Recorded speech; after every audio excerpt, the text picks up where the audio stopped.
Number 10. Not all looks. History is written by the victors. In this case, the Romans, who liked to paint Cleopatra here as a sinful seductress in the night. And in a lot of our media, she is portrayed just that way. But that may have not been totally the case. At least, she wasn't all looks. According to historians, she was a scholar, and she enjoyed the company of other scholars. She probably knew a dozen different languages, and she was well versed in mathematics, philosophy, oratory, and astronomy. If that weren't enough, apparently it's possible she wasn't actually as attractive as we think. A lot of coins and some art display her with somewhat masculine features. I mean, maybe that was considered attractive. But some people believe these coins just show these features to make her look more powerful, as most rulers back in the day were men. She was a female pharaoh of Egypt. There's only a slim chance she was not an incredibly intelligent person. We just don't know for sure. Number 9. The last pharaoh of Egypt. She was the last pharaoh of Egypt, and what may come as a surprise to some, she wasn't actually Egyptian. Okay, yes, she was born in Egypt, but she was of Macedonian descent. However, what's more mysterious than that is her passing. After a bunch of political misfortune that I'm sure Adam will get into at a later point, the last pharaoh that we knew, she was about to lose her kingdom, so in true dramatic form, she allowed 2 asps to bite her, releasing her from this mortal realm. This may or may not be true, something that has been spun up since her absence. Sure, there's truth in everything, but we'll never really know. One thing's for sure, she was a cunning leader and did whatever it took to be a leader. Number 8. Sibling rivalry. Look, back in the day, power was something that drove people to do some not so savory things.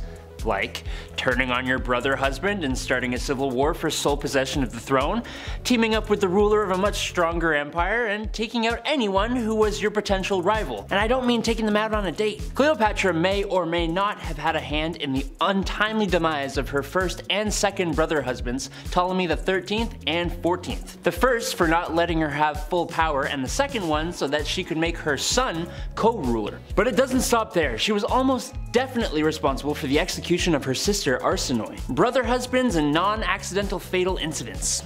I'm not really a fan of this. Number 7. Bedtime with Caesar. When I said she was a cunning warrior and would do whatever it takes to be a great leader, I meant it. Cleopatra knew how to control the politics around her and the men who held power. She gave the thing that all men can't resist. Yes, that's right. Throwing rocks in a river. It's our favorite pastime. We just love doing it. I don't know. I'm just kidding. It was actually all the other stuff like wealth, power, and the devil's bedroom dance. You know what I'm talking about. Cleopatra had the men wrapped around her finger. All was going great if it weren't for a little political strife in Rome. She ended up with Mark Antony, then Octavian, aka Augustus. He was on the rise to power. When the curtains closed, a republic had fallen, and an empire was here to stay for a long time. Long enough for a whiny teenager from Tashi Station to destroy a space station. Or something like that. Number 6. Trendsetter. Maybe you knew, maybe you didn't, but in 44 BC, Cleopatra went back to Rome with Julius Caesar as his not-so-subtle side chick, bringing their not-so-subtly named son, Caesarion, with them. And while he was totally with Calpurnia at the time, he even built a statue for Cleopatra in the Temple of Venus. This was pretty scandalous and had a lot of people doing the side-eye emoji, but it also had a lot of people being like, damn, look at this Egyptian lady, look at her style, her hair, her clothes.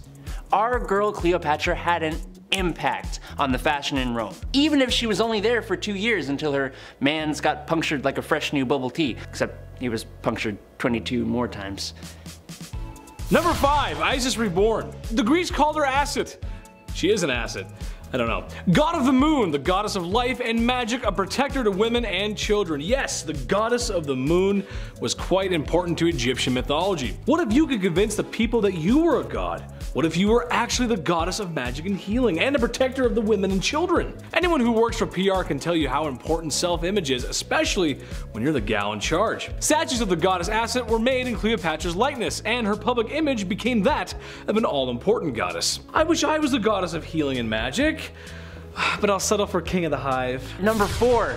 Drinking buddies. So, after her last Roman boyfriend got, Cleopatra found a new lover in the Roman general Mark Antony. While it was a political move to have protection, it was also because they genuinely enjoyed each other's company. They even had a drinking club, which honestly would be kind of cute if it wasn't for the scandals and war and honestly pretty much everything else. The inimitable livers is what they called themselves, and they spent the winter of 40 and 41 BC living it up, drinking and feasting almost every night. They had games and contests, and apparently these two lovebirds would dress up in disguises and go out into Alexandria and play pranks on people. Now that is actually pretty cute, I won't lie. Pretty cute. Number 3, theatrics. When I was a young lad in every classroom I was ever in, the teacher, no matter how young or old, had a variation of this to say to me. Nice teachers would say this: Andrew, you have a lot of energy. Let's try and focus. The mean teachers would say, shut up and read your book. What am I getting at here? Well, in my mind, just because it was math class, that didn't mean it wasn't a stand-up comedy stage. Just how it goes. Cleopatra also felt this in her heart. No, not comedy, theater, or drama, just being extra, very extra. The whole revealing yourself by unraveling a rug is the definition of theater. There's also the whole Elizabeth Taylor connection.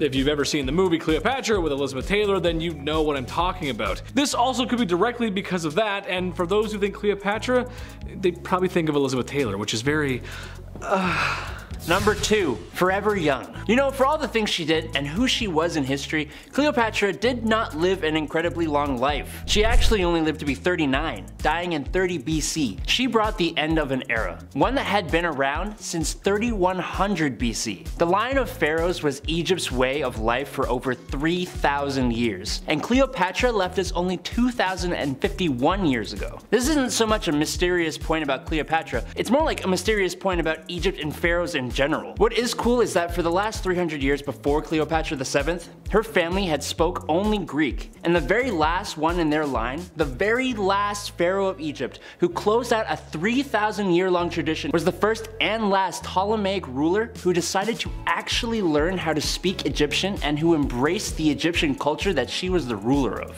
Number 1, rumors and hearsay. Look, we've talked about a lot of stuff here on this list, but the trouble is we can't be too sure of what is true and what's Hollywood. The classical historical equation of a long time ago plus not enough primary sources of information multiplied by 2 cute internet hosts, well, we just don't know. We'd love to bring you the cold hard history facts with just a sprinkle of funny in there, but this list was difficult. So if you guys know anything about Cleopatra and her mysteries, please share. I'd love to hear it. Number 10, Tutankhamun. This guy is arguably the most famous Egyptian pharaoh. So what is he doing at the top of the list? Well, King Tut wasn't famous for anything he really did in his lifetime. I mean, he was a young pharaoh, but someone on this list was technically pharaoh since he was 2. No, he wasn't famous for anything he really did. Instead, Tutankhamun's tomb, discovered in 1922, was one of the greatest archaeological discoveries ever. It was almost entirely intact, and his sarcophagus was incredible. Tutankhamun only lived to the age of 20, and how he lost the spark of life is actually still a mystery. He may not have done much other than a lot of religious reforms, but he managed to find another way of living forever. Number 9, Djoser. So, with King Tut, he didn't really do much in his short lifetime. With Djoser, we actually don't really know a lot of what he did. Also, like Tutankhamun, it was what he did for and after his departure from life that made him famous. Djoser was responsible for the construction of the limestone step pyramid at Saqqara, the first of its kind. It was a huge architectural achievement, a building that stays structurally sound no matter how big it gets. Well, knock me down and call me Susan. The pyramid was actually completed after he lost the will to live by his official Amenhotep. Number 8, Amenhotep III. Okay, on to the members of the list who we know did something significant for Egypt during their time on the earth. Amenhotep III ruled an artistically and financially successful Egypt. He had pretty stellar reviews on Google for his trade relations, which boosted up the economy of Egypt. But it was his artistic side that got him a bit more of a lasting recognition. He is the pharaoh with the most statues of himself. He created tons of monuments and a lot of stone scarabs that still hold up with tons of stories of historical events. I want some statues myself. Is that weird? Probably. Number 7, Hatshepsut. Now look, women in Egypt had high status and were respected more than in other parts of the world at the time. But a female pharaoh, while not unheard of, was unfortunately still pretty rare. Hatshepsut here was known as the most successful of those female pharaohs. Her father, King Tut I, wanted her to inherit the throne, and to that end, she was brought up learning how to lead. She reigned for 21 years after the death of her husband, and everything she did, from tons of construction projects to creating trade routes, went off without a single hitch. The people of Egypt lived in peace for her entire rule. Number 6. Thutmose III. Thutmose III was, surprisingly, the son of Thutmose II, who was the husband of Hatshepsut. You know, number 7, the most successful female pharaoh. So that's the kind of cloth we're working with here. Thutmose was only 2 when his father bit the dust, so while he was technically the next pharaoh, his stepmother took over with him as co-ruler. This guy's contributions to the Egyptians were tremendous though. He was literally called the Napoleon of Egypt, which, shouldn't Napoleon be the Thutmose III of France? Either way, Thutmose III. He helped expand Egypt like none before. He was a dope warrior and he helped in the construction of a lot of stuff. Most importantly, the Temple of Karnak. That's how you make mama proud. Number 5. Xerxes I. You've most likely heard of this guy. If not from his historically inaccurate portrayal in 300, then at least from 1 or 2 history classes. But Adam, wasn't he the Emperor of Persia? Yeah, well guess what my little bees? Egypt was part of the Persian Empire, which makes him pharaoh as well. This guy gets a pretty bad rap in history. But who wrote that history? The Greeks, who despised him for his attempted invasion of Greece. Oh, I'm not saying he was great or anything. In fact, he had a bit of a disregard for the traditions of the Egyptians and their way of life. But you cannot tell me that he was not significant in history. Xerxes the Great makes this list for his infamy more than anything else. Number 4. Akhenaten. So this is gonna be the second not so beloved pharaoh on this list. But disdain for Akhenaten didn't come from war, or the fact that his massive army was defeated by a group of a couple hundred Greeks. No, Akhenaten here was infamous for his devout following of a singular god, Aten, the god of the sun. He actually moved the capital of Egypt to a new location that he titled Akhenaten, or Horizon of Aten. And he kinda made everyone else worship the single god Aten as well. He was famous for a different reason though. Akhenaten was married to Nefertiti. She played a huge part in his religious plans, and she is well known in history for the limestone bust that was made of her, and has been copied so many freaking times.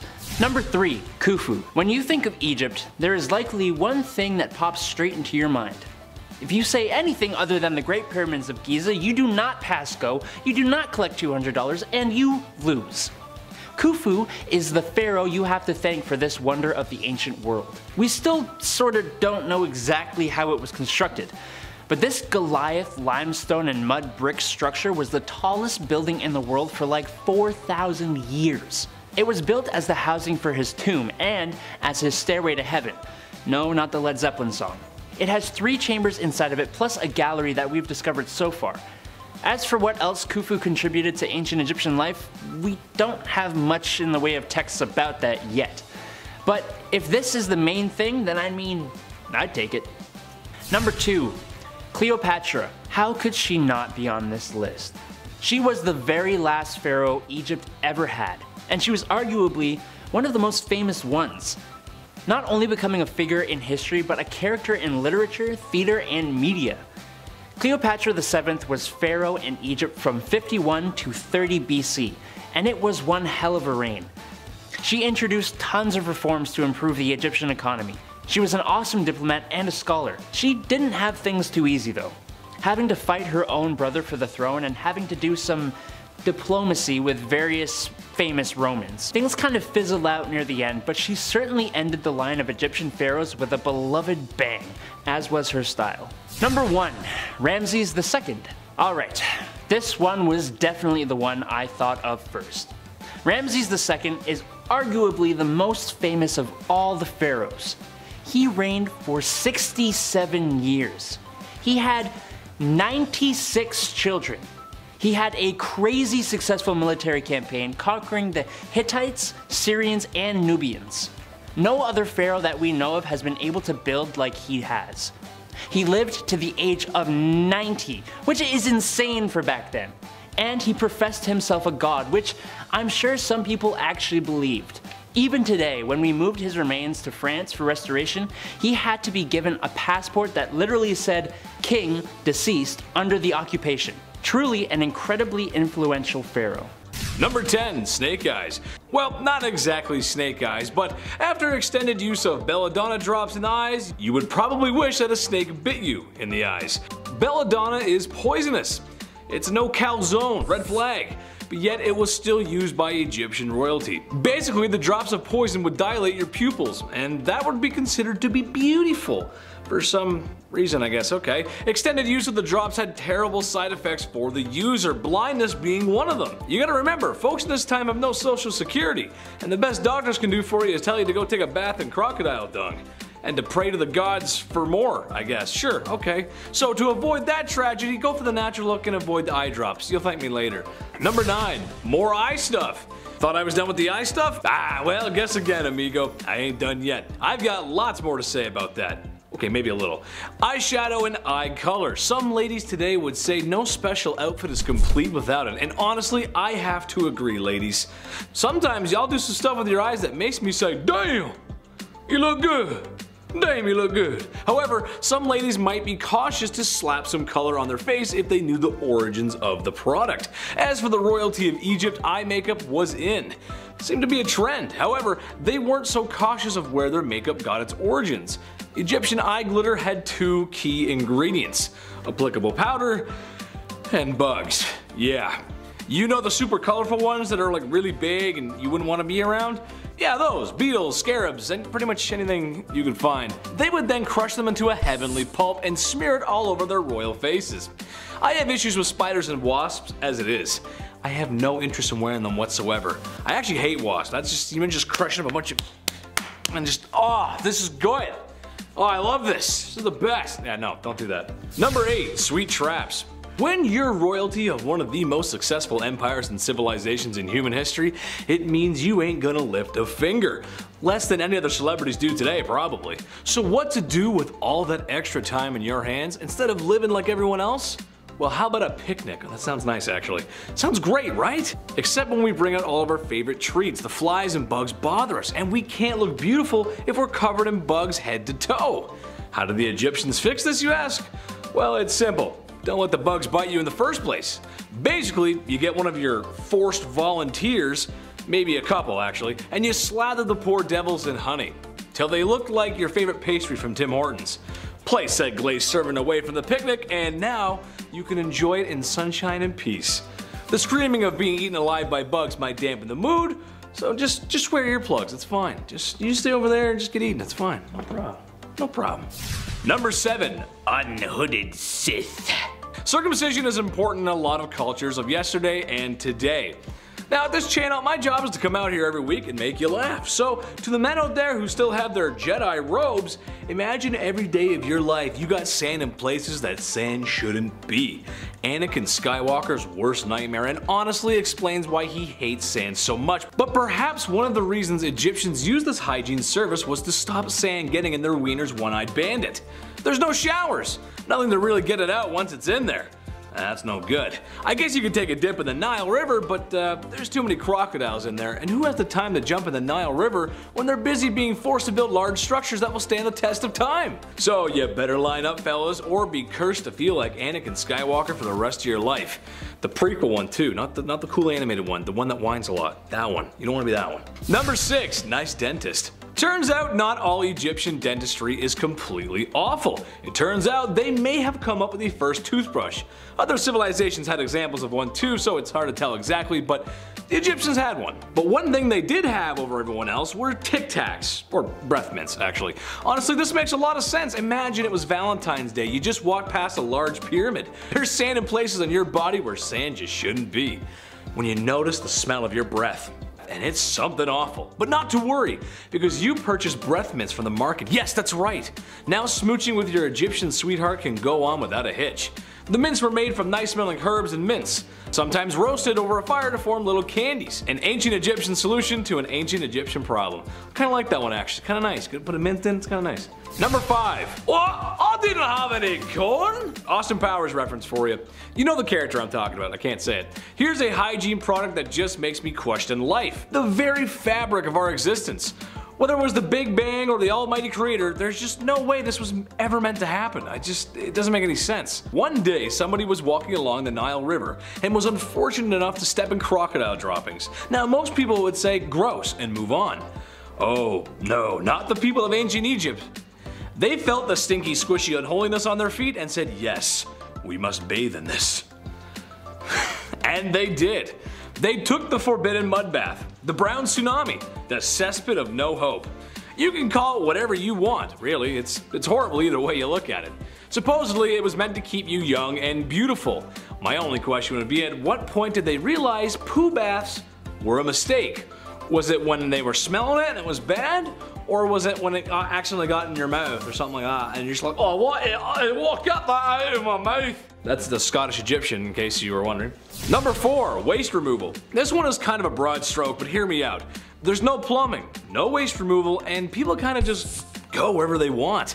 A lot of that unhygienic waste is kind of just laying about. However, the people of Egypt also had the advantage of the Nile River, which means they used that bad boy for everything. Transport, irrigation, a water source, and of course, a bathroom. Which, in case you didn't know, your source of water and irrigation should be two separate, they shouldn't go together, that's not good. This is a good explanation for the plagues of Egypt, besides the sin, bad sinners, no sinning. As years of that kind of negligent waste management are liable to make any pharaoh sick. Don't mix your water with the poo, don't do that, that's bad, don't do that. Number 3, sunscreen. This should come as no secret to anyone out there, but with my rosy cheeks and fair complexion, I would not do very well in the suns of ancient Egypt. Honestly, I don't know how Luke Skywalker lived on Tatooine with those twin suns. Without a little copper tone action, you know what I'm saying? The Egyptians had an answer to that problem, however. Not the whole living on Tatooine part, that just kinda sucks no matter what. Blue milk is weird. They had a makeshift sunscreen using rice bran extracts and a few other ingredients that were meant to help protect against the sun's rays. How effective was it really? Not sure, cause the only stuff I'm willing to test out is the real stuff. And if I get burnt, then I start peeling. And then somebody has to rub aloe vera all over me. Be right back, I'm gonna get some sun. Number 2, cursed craft dinner. You've got no plumbing in your palace, and it's time for dinner. So how does an Egyptian royal make his favorite pot of KD without water? I mean, if college kids can do it in their dorm room, surely they can master the art of post-secondary cuisine. Well, for some unlucky folks, it means taking a pot and walking down to that old Nile River. Almost like people rely on water or something, and take a big scoop of water and bring it back. But while you begin to scoop some water, you may notice someone is picking up crocodile dung. And people are bathing in the water. And to your left, there's a maiden washing clothes, and to your right, there's a man doing something I can't repeat on YouTube. Oh well, time to scoop some more water up and consume this clean, nice water at home. Oh, this is the best. Tastes like the village. It's nice. Number 1, pink milkshake. Does it still count as hygiene if you ain't breathing? I say yes. Besides the pyramids and maybe the Nile, mummies are the most famous things about Egypt. And in a weird way, it is hygiene. Hygiene for the afterlife. When someone super important passes on, it's time for a little game of operation. Stomach, liver, intestines are removed and put into jars. You never know when you might need that next. The heart is left because it's the heart, and the Egyptians were die-hard poets, so you got souls in there, you gotta keep that. The most grim process to me, however, is turning the human brain into a forbidden milkshake by mashing it with a small spike and then draining it out in what must have been the grossest waterfall ever. Oh god, oh god, that's so gross. Anyway, then you take some linen and start wrapping the mummy up like a dad wrapping last minute gifts on Christmas Eve. Bada bing, bada boom, there you go. Buddy is prepped for the afterlife. Don't mind me, I'm just gonna be sick from the brain milkshake. Ooh.